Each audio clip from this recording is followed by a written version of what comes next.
In the gilded halls of European palaces, where power and prestige were measured by bloodlines and crowns, one royal family would rise to unprecedented heights, only to fall victim to their own obsession with genetic purity. The Habsburg dynasty, masters of Europe for over 6 centuries, would ultimately destroy themselves through a practice as ancient as royalty itself, inbreeding. What began as a calculated political strategy to preserve power would evolve into a genetic nightmare that would bring down one of history's most influential royal houses. The year was 1700, and in the royal palace of Madrid, courtiers whispered in hushed tones about their king. Charles II of Spain, the last of the Spanish Habsburg line, sat upon his throne, a grotesque caricature of royal majesty. His jaw protruded so severely he could barely speak or eat. His tongue was too large for his mouth, causing him to drool constantly. His body was frail, his mind slow, and despite 2 marriages, he had failed to produce the one thing that mattered most: an heir. The Spanish court called him El Hechizado, the bewitched, believing his afflictions were the result of witchcraft or divine punishment. They could not have known that the true curse was far more insidious. It lay written in his very DNA, the accumulated result of generations of Habsburg marriages between close relatives. Charles II was not bewitched by supernatural forces, but by the mathematical certainty of genetic disaster. Modern genetic analysis would later reveal a horrifying truth. Charles II's inbreeding coefficient was 0.254, higher than if his parents had been brother and sister.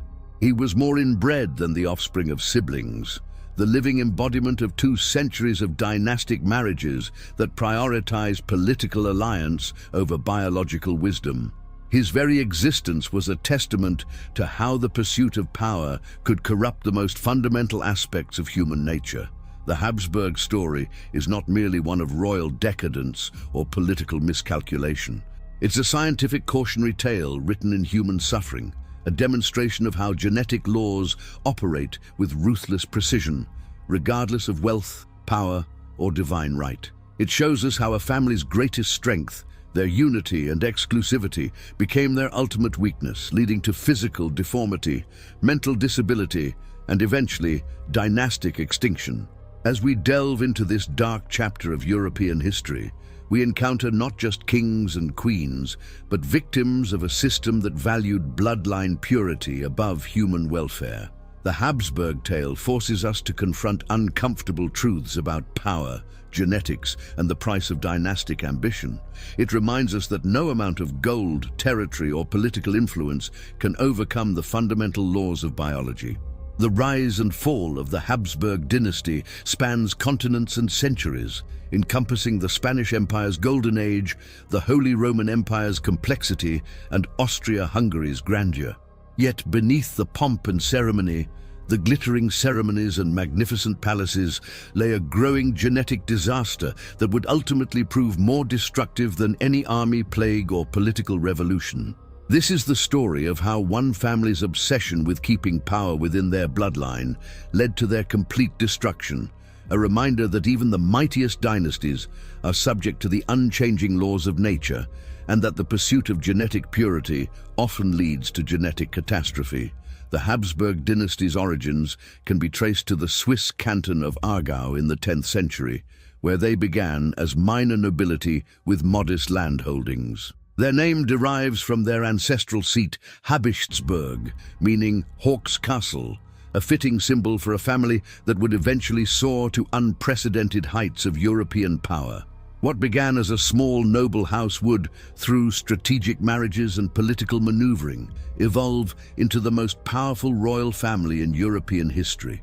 The family's transformation from regional nobles to continental rulers began in earnest during the late medieval period. Through calculated marriages and military victories, the Habsburgs expanded their influence throughout the German-speaking regions of Central Europe. Their motto, Bella gerant alii, tu felix Austria nube, let others wage war, you, happy Austria, marry, perfectly encapsulated their strategy of expansion through matrimonial alliances rather than military conquest. In 1273, Rudolf the Fair became the first Habsburg Holy Roman Emperor, establishing a precedent that would see the family dominate this prestigious title for centuries. The Holy Roman Empire, that complex political entity encompassing much of Central Europe, provided the Habsburgs with both legitimacy and vast territorial holdings. Through this position, they could influence the selection of bishops, control trade routes, and forge alliances that extended their power far beyond their original Austrian heartlands. The dynasty's reach expanded exponentially in 1496, when Maximilian Fair arranged the marriage of his son Philip to Joanna of Castile, daughter of the Spanish monarchs Ferdinand and Isabella. This single matrimonial alliance would prove to be one of the most consequential in European history, eventually bringing the vast Spanish Empire, including its New World territories, under Habsburg control. The marriage exemplified the Habsburg strategy. Rather than conquering foreign lands through warfare, they would inherit them through carefully planned unions. By the 16th century, Charles V had inherited an empire on which the sun never set. From his Habsburg ancestors, he received Austria and the Holy Roman Empire. From his Spanish grandmother Isabella, he inherited Castile, Aragon, and the rapidly expanding American colonies. From his Burgundian heritage came the wealthy Netherlands. Never before had one individual controlled such vast and diverse territories, stretching from the Americas to Eastern Europe, from the Mediterranean to the North Sea. The sheer scope of Habsburg power during this period was unprecedented in European history. They controlled the silver mines of Peru and Mexico, the spice trade routes of the Spanish Netherlands, the fertile agricultural lands of Hungary and Bohemia, and the strategic alpine passes between northern and southern Europe. Their dominions encompassed dozens of languages, cultures, and religions, presenting both opportunities and challenges that would test even the most capable rulers. Yet even at the height of their power, the seeds of their eventual downfall were being planted. The vast expanse of Habsburg territories created a challenge that would haunt the dynasty for centuries: how to maintain control over such diverse and distant lands while preserving the unity of the ruling family. The solution they chose, intermarriage between Habsburg branches, seemed logical at the time, but would prove catastrophically short-sighted. The strategic brilliance of early Habsburg marriages gradually gave way to a more insular approach. As the family's power grew, so did their sense of exclusivity and their belief in the superiority of their bloodline. What had once been pragmatic political alliances began to transform into an obsession with maintaining pure Habsburg blood, setting the stage for the genetic disasters that would eventually destroy them. In the ruthless world of European politics during the 15th and 16th centuries, marriage was never about love. It was about power, territory, and survival. Royal families understood that matrimonial alliances could secure borders, prevent wars, and consolidate claims to contested thrones. For the Habsburgs, this reality would evolve into a strategy so extreme that it would ultimately seal their fate. What began as calculated political maneuvering would transform into an obsession with bloodline purity that defied biological wisdom. The practice of royal intermarriage was not unique to the Habsburgs, but no family pursued it with such systematic determination. Early Habsburg marriages were indeed strategic masterpieces. Philip the Fair's marriage to Joanna of Castile brought Spain into the Habsburg fold, while other unions secured alliances with Portugal, England, and France. These marriages expanded Habsburg influence across Europe and established them as the continent's dominant dynasty. However, as the Habsburg territories grew and their power consolidated, their marriage strategies began to shift from external alliance building to internal consolidation. The family became increasingly concerned with preventing their vast holdings from fragmentating through inheritance by non-Habsburg heirs. The solution seemed obvious: marry within the family to ensure that Habsburg lands remained under Habsburg control and that the bloodline remained pure and untainted by foreign influence. By the mid-16th century, this strategy had evolved into a rigid system of endogamy, marriage within the same family group, Habsburg princes and princesses were systematically paired with their cousins, uncles, nieces, and even more distant relatives who shared Habsburg blood.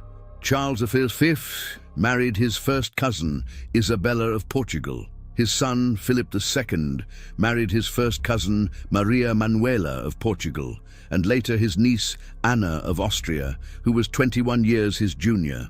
The Habsburg marriage practices became increasingly complex and disturbing as the generations progressed.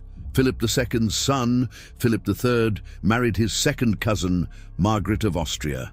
Their son, Philip IV, married his first cousin, Elizabeth of France, and when she died, he married his niece, Mariana of Austria, who was 30 years younger than him.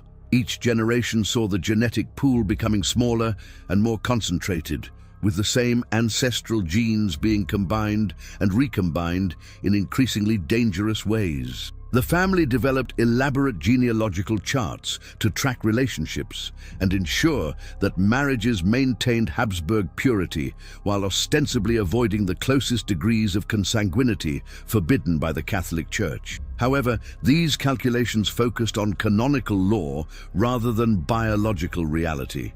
The Church might permit marriage between first cousins or uncle and niece, but genetics operates according to different, more unforgiving laws. Courtiers and advisors occasionally raised concerns about the health implications of such close marriages, particularly as physical deformities and mental disabilities became increasingly common among Habsburg children. However, these concerns were systematically overruled by political considerations and the deeply ingrained belief that Habsburg blood was inherently superior to that of other noble families. The dynasty had convinced itself that their genetic material was so exceptional that it could only be improved through concentration, not dilution. The Habsburg family's commitment to endogamy created a marriage market that was entirely artificial and increasingly limited. As suitable Habsburg partners became scarcer, the age gaps between spouses grew larger, and the degree of genetic relationship became closer. What had once been a flexible strategy for building alliances had become a rigid doctrine that trapped successive generations in an ever-tightening genetic spiral, leading inevitably toward the catastrophe that would manifest most dramatically in the tragic figure of Charles II of Spain. To understand the Habsburg tragedy, we must first understand the merciless mathematics of genetics. Every human being carries two copies of each gene, one inherited from their mother, one from their father. When parents are unrelated, their children benefit from genetic diversity. Harmful, recessive genes from one parent are usually masked by healthy, dominant genes from the other. However, when closely related individuals reproduce, this protective genetic diversity disappears, and the consequences can be catastrophic. The concept of the inbreeding coefficient, developed by geneticist Sewall Wright, provides a mathematical measure of this genetic danger. The coefficient represents the probability that an individual has inherited identical copies of a gene from a common ancestor through both parents. In a population with no inbreeding, this coefficient is 0. For the offspring of first cousins, it's approximately 0.0625. For siblings, it reaches 0.25. Charles II of Spain achieved the nightmarish coefficient of 0.254, making him more inbred than if his parents had been siblings. This extraordinary level of inbreeding occurred because Charles II was not the product of a single incestuous marriage, but rather the culmination of centuries of Habsburg endogamy. His family tree, when mapped out, resembles not a branching tree, but a tangled web where the same ancestors appear multiple times. Philip II of Spain appears in Charles II's family tree 14 times, and Emperor Charles V appears 8 times. Instead of having the typical complement of diverse ancestors, Charles II's genealogy showed a dramatic reduction in genetic variety. The biological consequences of such extreme inbreeding are predictable and severe. Harmful recessive genes, which would normally remain hidden in a diverse genetic background, become expressed when an individual inherits identical copies from both parents.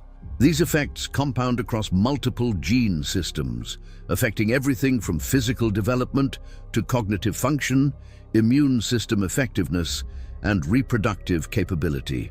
Inbreeding depression, as geneticists term this phenomenon, manifests in numerous ways. Physical deformities become common, as seen in the characteristic Habsburg jaw, a severely protruding lower mandible that made eating and speaking difficult. Developmental delays and cognitive impairments increase in frequency and severity. The immune system weakens, making individuals more susceptible to infections and diseases. Most critically for dynastic survival, fertility drops dramatically, with higher rates of infant mortality, miscarriages, and complete sterility. Research by Spanish geneticist Gonzalo Alvarez and his colleagues has demonstrated that the Habsburg family tree represents one of the most extreme examples of inbreeding in documented human history. By analyzing the genealogical records of 3,000 members of the Habsburg dynasty over 16 generations, they calculated inbreeding coefficients that reveal the systematic genetic deterioration of the family line. The study showed a clear correlation between the degree of inbreeding and the prevalence of physical and mental disabilities among Habsburg descendants. The Habsburg case also illustrates how inbreeding effects accumulate over generations. Early Habsburg marriages between more distant relatives produced relatively subtle effects, but as the practice continued and the genetic pool contracted, each subsequent generation faced increasingly severe consequences. The mathematical progression is relentless. Each generation of continued inbreeding builds upon the genetic damage of previous generations, creating a cascade of deterioration that becomes increasingly difficult to reverse. Modern genetic analysis has identified specific conditions that likely plagued the later Habsburgs. The protruding jaw, known as mandibular prognathism, appears to have been caused by recessive genes that became fixed in the Habsburg line. Pituitary hormone deficiencies, which could explain the growth abnormalities and reproductive failures seen in later Habsburg rulers, also follow patterns consistent with inbreeding-related genetic disorders. The most visible and enduring symbol of Habsburg genetic deterioration was the distinctive facial deformity known as the Habsburg jaw or mandibular prognathism. This condition, characterized by a severely protruding lower jaw and chin, became so closely associated with the dynasty that it serves as a physical manifestation of their genetic decline. What began as a minor facial characteristic in early Habsburg portraits evolved over generations into a grotesque deformity that made basic functions like eating and speaking extremely difficult. The Habsburg jaw was not merely a cosmetic issue, it represented a fundamental structural malformation of the facial bones. The condition involves an abnormal growth of the lower mandible, causing it to extend far beyond the upper jaw. In severe cases, the lower teeth protrude well beyond the upper teeth, making it impossible for the individual to bite or chew properly. The tongue often becomes enlarged relative to the mouth cavity, leading to persistent drooling and speech impediments. Historical portraits of Habsburg rulers provide a visual timeline of this genetic deterioration. Early Habsburg monarchs like Maximilian I show only subtle hints of the jaw protrusion. However, as we progress through the family tree, the deformity becomes increasingly pronounced. Charles V displays a moderate version of the condition, his son Philip II shows more severe symptoms, and by the time we reach Charles II of Spain, the deformity had become so extreme that it dominated his entire facial structure. Contemporary accounts describe Charles II's jaw in disturbing detail. The Venetian ambassador noted that the king has a ravenous stomach and swallows all he eats whole, for his nether jaw stands so much out that his 2 rows of teeth cannot meet. French courtiers reported that Charles could barely close his mouth and that food often fell out while he attempted to eat.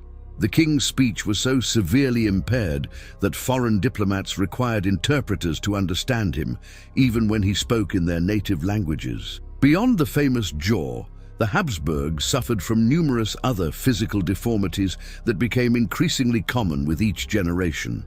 Hydrocephalus, an abnormal accumulation of fluid in the brain, appeared multiple times in the family line. This condition causes the head to become abnormally large and can lead to severe cognitive impairment. Several Habsburg children were born with this condition, and those who survived often suffered from developmental delays and learning disabilities. Skeletal abnormalities plagued the dynasty beyond the facial deformities. Many later Habsburgs displayed unusual proportions, with some having abnormally short stature, while others grew to unusual heights. Joint problems were common, with many family members suffering from severe arthritis at young ages. The Habsburg walk became characteristic, an unsteady, shuffling gait that reflected underlying neurological and skeletal problems. Skin conditions also became increasingly prevalent among the later Habsburgs. Contemporary accounts describe various forms of eczema, unusual pigmentation patterns, and premature aging. These conditions likely reflected the compromised immune systems that result from inbreeding, making individuals more susceptible to infections and inflammatory disorders.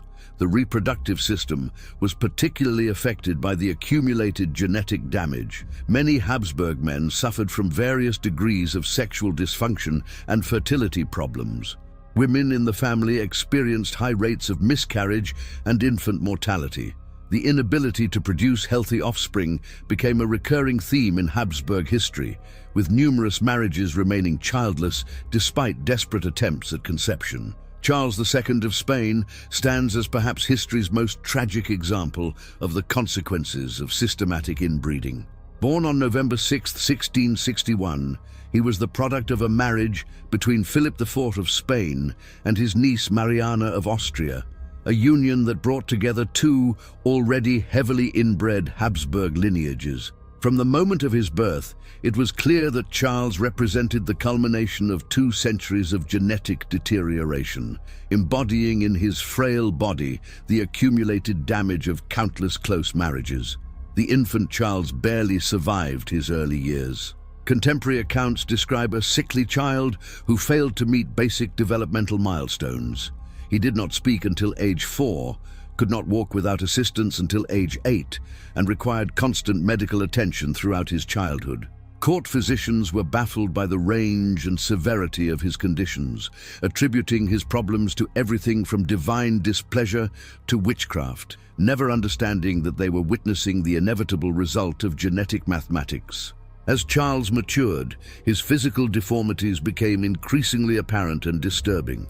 His jaw protruded so dramatically that he could not chew solid food properly, requiring a liquid diet for much of his life. His tongue was disproportionately large for his mouth, causing constant drooling and making speech nearly incomprehensible. Foreign ambassadors reported that interpreting the king's words required careful attention and often guesswork, even for native Spanish speakers. The king's body was as compromised as his face.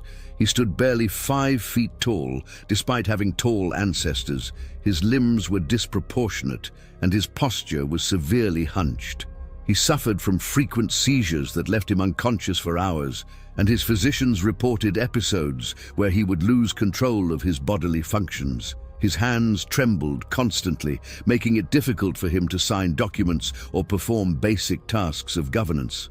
Charles II's mental capacity was severely limited, though the extent of his cognitive impairment was often masked by the elaborate court protocols that surrounded him. He had difficulty understanding complex concepts and relied heavily on advisors to make even basic decisions. His education was minimal, as tutors found it nearly impossible to maintain his attention or help him retain information. Yet he was expected to rule the vast Spanish Empire, with territories spanning from Europe to the Americas to Asia. The king's emotional state was equally troubling. Contemporary accounts describe him as prone to fits of rage, followed by periods of deep melancholy. He was reportedly terrified of his own reflection and would often refuse to look in mirrors. Court observers noted his childlike behavior well into adulthood, including an obsession with toys and games that was considered inappropriate for a monarch. He displayed signs of paranoia, convinced that enemies were plotting against him, though his fears were often based on delusions rather than reality. Sexual dysfunction plagued Charles throughout his adult life, creating a crisis for dynastic succession. Despite 2 marriages, he proved completely unable to father children.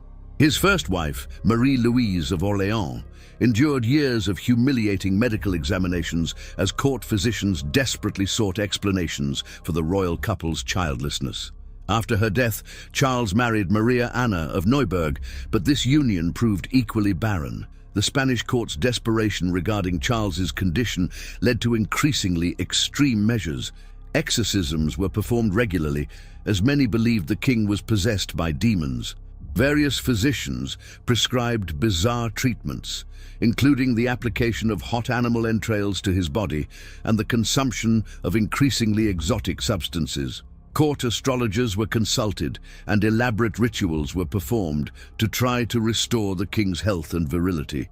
As Charles II's reign dragged on without producing an heir, the great powers of Europe watched with growing anticipation and anxiety. The Spanish Empire in 1700 encompassed not only the Iberian Peninsula, but also vast territories in the Americas, the Spanish Netherlands, and various Italian states. The question of who would inherit this global empire upon Charles's death became one of the most pressing diplomatic issues of the age, ultimately leading to a devastating continental war. The main claimants to the Spanish throne represented different branches of European royalty, each with legitimate genealogical arguments. Louis XIV of France claimed the inheritance for his grandson, Philip of Anjou, based on the marriage of his son to Charles II's older sister. Emperor Leopold I of Austria, Charles's cousin and fellow Habsburg, claimed the throne should pass to his second son, Archduke Charles, to keep the Spanish dominions within the broader Habsburg family. Other European powers had their own interests and preferred candidates. Charles II himself was acutely aware of the crisis his childlessness had created. In his more lucid moments, he understood that his death would likely trigger a European war.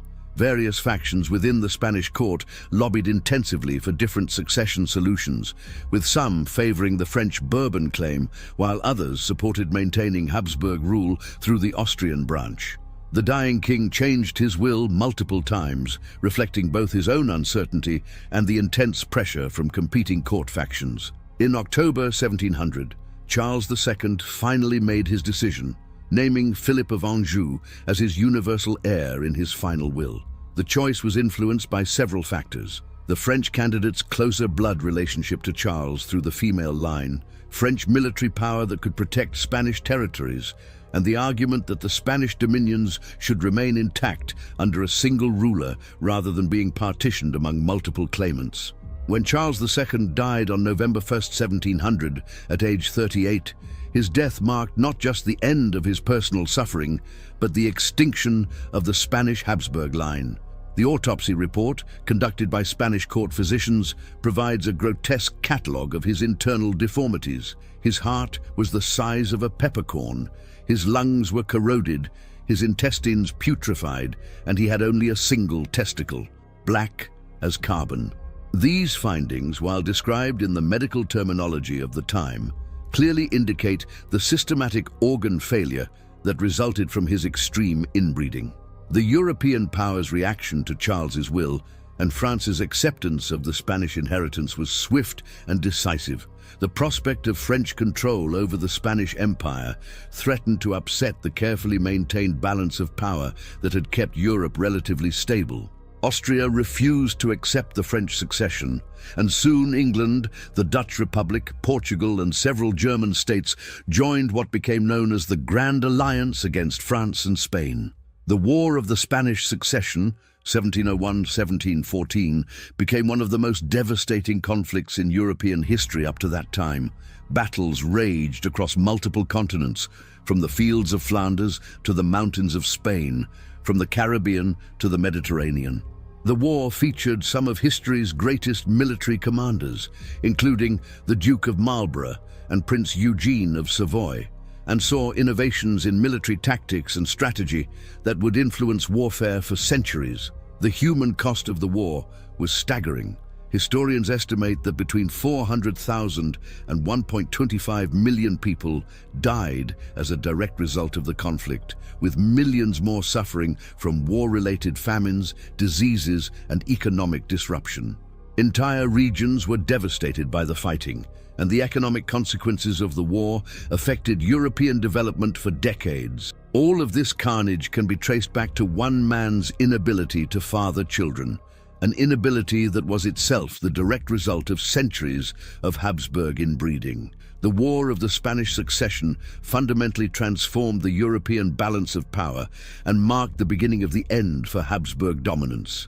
The treaties of Utrecht, 1713, and Rastatt, 1714, that concluded the war, represented more than a simple territorial redistribution. They symbolized the failure of the Habsburg strategy of dynastic unity through inbreeding. The once unified Habsburg domains were permanently divided, with profound consequences that would reshape European politics for centuries. Under the peace settlements, Philip V was confirmed as King of Spain, but was required to renounce any future claims to the French throne, preventing the union of the two Bourbon crowns that had so terrified the rest of Europe. However, Spain was forced to cede significant territories to other powers. The Austrian Habsburgs received the Spanish Netherlands, the Duchy of Milan, the Kingdom of Naples, and the Kingdom of Sardinia. Britain gained Gibraltar and Minorca, establishing its permanent presence in the Mediterranean. The partition of the Spanish Empire marked the end of Habsburg Spain as a great power. The loss of European territories was devastating enough, but the psychological impact was even greater. For 2 centuries, the Spanish Habsburgs had justified their inbreeding practices, partly through the argument that they needed to maintain the unity of their vast dominions. The territorial losses demonstrated that this strategy had failed completely. The empire fragmented despite centuries of genetic sacrifice. The Austrian branch of the Habsburg family, while gaining Spanish territories, faced its own challenges. Emperor Leopold III had died during the war in 1705, and his son Joseph III died childless in 1711, forcing Archduke Charles to abandon his Spanish claims to become Emperor Charles VI. The Austrian Habsburgs now ruled a collection of disparate territories that lacked the wealth and global reach of the former Spanish Empire. Charles VI, despite becoming Holy Roman Emperor, was haunted by the same succession problems that had destroyed the Spanish line.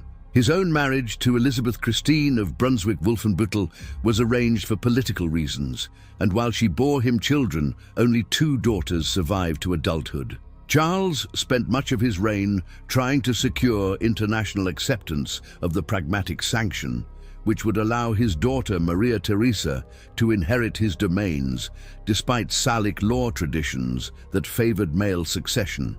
The genetic legacy of Habsburg inbreeding continued to plague the Austrian line, though not as severely as it had affected their Spanish cousins. Physical deformities and mental disabilities appeared with troubling frequency among Austrian Habsburg descendants. Many children died in infancy. Marriages remained childless, and those who survived often struggled with health problems that undermined their ability to rule effectively. The social and economic consequences of Habsburg decline extended far beyond the royal family itself. The Spanish Empire's weakness following the War of Spanish Succession contributed to its gradual loss of American territories over the following centuries. The economic disruption caused by territorial losses and war debts created social unrest and political instability that would periodically erupt into revolution and civil war. The intellectual climate of the Enlightenment also began to challenge the fundamental assumptions underlying Habsburg rule. Philosophers and political theorists questioned the divine right of kings, the legitimacy of hereditary monarchy, and the wisdom of dynastic marriages. The Habsburg example became a cautionary tale used by critics of aristocratic privilege and supporters of meritocratic government systems. The Austrian Habsburg line continued for another 2 centuries after the extinction of their Spanish cousins, but the genetic damage from centuries of inbreeding created recurring crises that ultimately contributed to the dynasty's final collapse in 1918. Each generation faced the familiar challenges: high infant mortality, physical deformities, mental instability, and fertility problems that threatened dynastic continuity. The Habsburg genetic legacy had created a royal house that was simultaneously blessed with vast territories and cursed with biological weakness. Maria Theresa, who inherited the Austrian domains in 1740, represented something of a genetic recovery for the family. Her marriage to Francis of Lorraine introduced new genetic material into the Habsburg line, and their 16 children suggested that the worst effects of inbreeding might be overcome through outbreeding. However, the couple's children still showed signs of the accumulated genetic damage, with several suffering from physical deformities, mental illness, or developmental problems that affected their ability to rule effectively. The most famous of Maria Theresa's children, Marie Antoinette, married Louis XVI of France and became a symbol of royal excess and disconnection from popular concerns. While her tragic fate during the French Revolution was primarily due to political circumstances, some historians have noted her emotional instability and poor judgment as potentially reflecting Habsburg genetic influences. Her inability to initially produce an heir also echoed the fertility problems that had plagued her Habsburg ancestors. Franz Joseph I, who ruled Austria-Hungary from 1848 to 1916, embodied both the persistence and the ultimate futility of Habsburg rule. Despite his long reign and genuine attempts at reform, he was plagued by personal tragedies that seemed to echo the family's cursed history. His son Rudolf committed suicide, his wife Elizabeth was assassinated, and his nephew and heir Franz Ferdinand was murdered in Sarajevo, triggering World War I. The Great War proved to be the final blow to Habsburg power. The multi-ethnic Austro-Hungarian Empire, already strained by nationalist tensions and economic problems, could not survive the stress of a prolonged world war. The military defeat, economic collapse, and social revolution that followed led to the empire's dissolution and the Habsburg family's exile. On November 11, 1918, Emperor Charles I renounced participation in state affairs, effectively ending 6 centuries of Habsburg rule. Modern genetic studies of the Habsburg family have confirmed what historians long suspected. The dynasty's biological weaknesses contributed significantly to their political decline. Research by Spanish geneticist Gonzalo Alvarez and his team demonstrated that inbreeding coefficients in the later Habsburg generations reached levels that virtually guaranteed severe genetic problems. The study concluded that the Spanish Habsburg extinction was probably due to the recurrent apparition of the same deleterious alleles as a consequence of inbreeding. The Habsburg legacy serves as a powerful reminder of the dangers of genetic isolation and the importance of genetic diversity for human health and survival.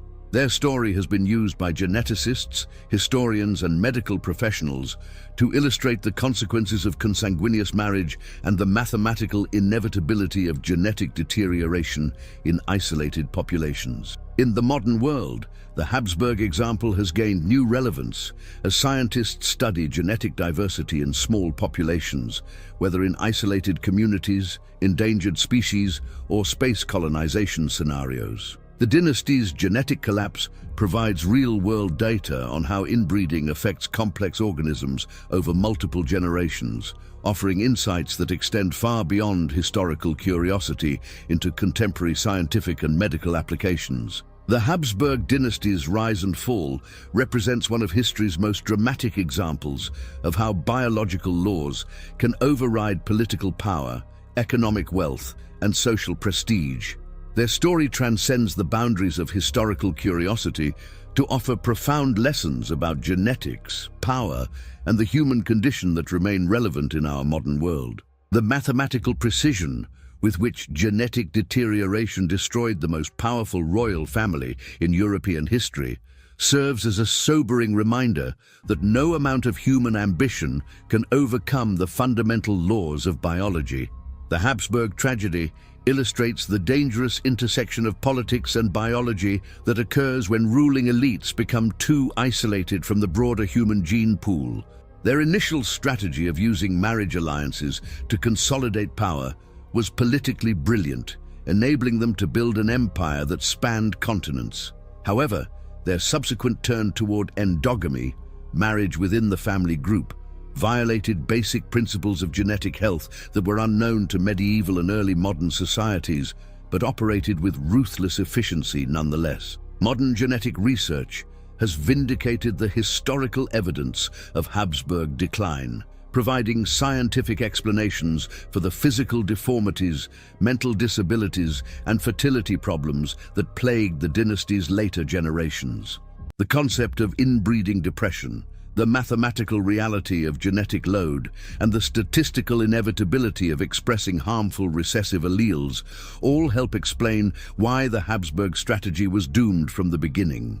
Charles II of Spain, with his inbreeding coefficient of 0.254, represents an extreme endpoint of this process.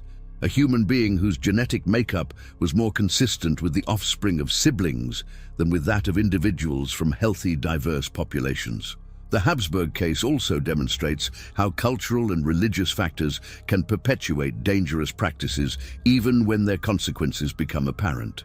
The Catholic Church's prohibition on divorce meant that harmful marriages could not be dissolved, while religious justifications for royal authority discouraged questioning of dynastic marriage strategies. The belief in divine right and bloodline superiority created ideological frameworks that prevented rational assessment of the growing evidence of genetic problems. The political consequences of Habsburg genetic decline extend far beyond the family itself, affecting the lives of millions of people across Europe and the Americas. The War of the Spanish Succession, triggered by Charles II's inability to produce an heir, resulted in hundreds of thousands of deaths and reshaped the European balance of power. The economic disruption, territorial changes, and diplomatic realignments that followed from Habsburg genetic failure affected the development of entire nations for centuries. Contemporary parallels to the Habsburg situation can be found in various isolated populations around the world, from small island communities to certain religious or ethnic groups that practice endogamy. Medical geneticists study these populations to understand the effects of genetic isolation and to develop strategies for maintaining genetic health in small groups. The Habsburg example provides historical context for these modern studies and highlights the importance of genetic counseling and population genetics in maintaining human health. The dynasty's story also offers insights into the relationship between power and biological fitness. The Habsburgs believed that their royal status and divine appointment made them superior to other human beings, justifying their exclusive marriage practices. However, biology operates according to different principles than politics. Genetic fitness depends on diversity and adaptation, not on social rank or inherited privilege. The Habsburg collapse demonstrates that biological laws ultimately override social constructions of power and status. In our modern era of genetic testing, artificial reproductive technologies, and growing understanding of hereditary diseases, the Habsburg legacy takes on new significance. Their story serves as a cautionary tale about the importance of genetic diversity and the dangers of genetic isolation. It reminds us that even beneficial traits can become harmful when concentrated through inbreeding, and that the pursuit of genetic purity often leads to genetic disaster. The Habsburg dynasty's ultimate message is both humbling and profound, that human beings, regardless of their wealth, power, or social status, remain subject to the same biological laws that govern all living things. Their 6th-century reign and dramatic collapse remind us that genetic health is not a luxury, but a necessity, and that the diversity of the human gene pool represents one of our species' greatest strengths. In the end, the most powerful royal family in European history was brought down not by armies or revolutions, but by the quiet, inexorable mathematics of genetics, a lesson that resonates across centuries and continues to inform our understanding of biology, politics, and the human condition.